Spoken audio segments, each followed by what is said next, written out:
KaraokeBooks. The Prince and the Pauper. Written by Mark Twain. Audiobook. Chapter 8. The Question of the Seal. About 5 o'clock Henry VIII awoke out of an unrefreshing nap, and muttered to himself, "Troublous dreams, troublous dreams. Mine end is now at hand, so say these warnings, and my failing pulses do confirm it." Presently a wicked light flamed up in his eye, and he muttered, "Yet will not I die till he go before." His attendants perceiving that he was awake, one of them asked his pleasure concerning the Lord Chancellor, who was waiting without. "Admit him, exclaimed the king eagerly. The Lord Chancellor entered, and knelt by the king's couch, saying, "I have given order, and, according to the king's command, the peers of the realm, in their robes, do now stand at the bar of the house, where, having confirmed the Duke of Norfolk's doom, they humbly wait his Majesty's further pleasure in the matter." The king's face lit up with a fierce joy. Said he, "Lift me up.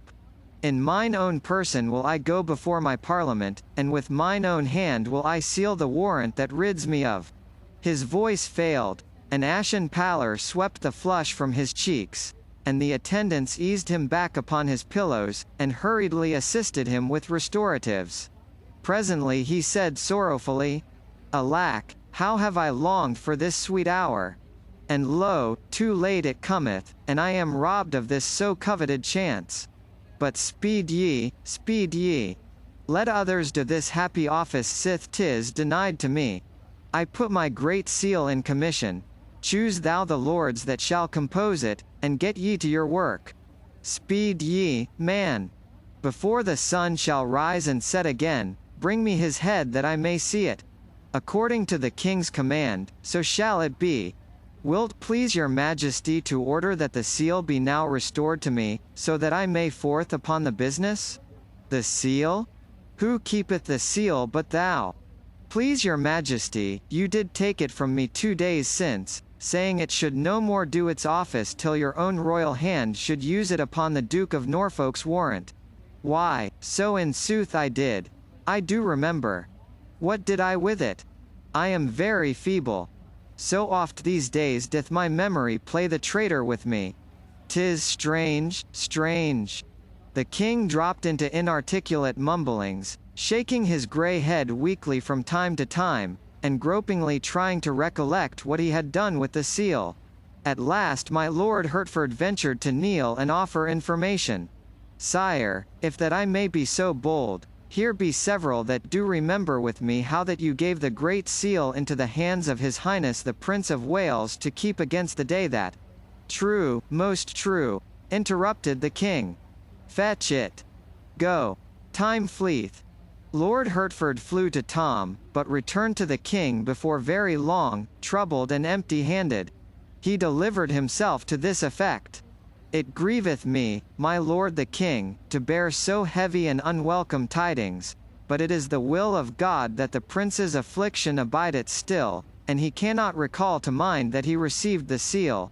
So came I quickly to report, thinking it were waste of precious time, and little worth withal, that any should attempt to search the long array of chambers and saloons that belong unto his royal high."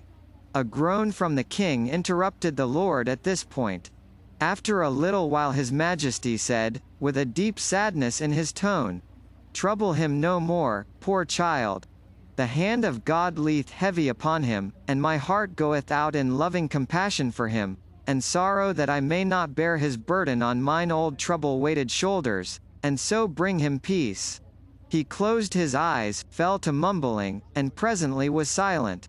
After a time he opened his eyes again, and gazed vacantly around until his glance rested upon the kneeling Lord Chancellor. Instantly his face flushed with wrath. "What, thou here yet? By the glory of God, and thou gettest not about that traitor's business, thy mitre shall have holiday the morrow for lack of a head to grace withal." The trembling chancellor answered, "Good your majesty, I cry you mercy. I but waited for the seal. Man, hast lost thy wits? The small seal which aforetime I was wont to take with me abroad lieth in my treasury. And, since the great seal hath flown away, shall not it suffice? Hast lost thy wits? Be gone. And hark ye, come no more till thou do bring his head. The poor Chancellor was not long in removing himself from this dangerous vicinity. Nor did the Commission waste time in giving the royal assent to the work of the slavish Parliament, and appointing the morrow for the beheading of the premier peer of England, the luckless Duke of Norfolk. KaraokeBooks.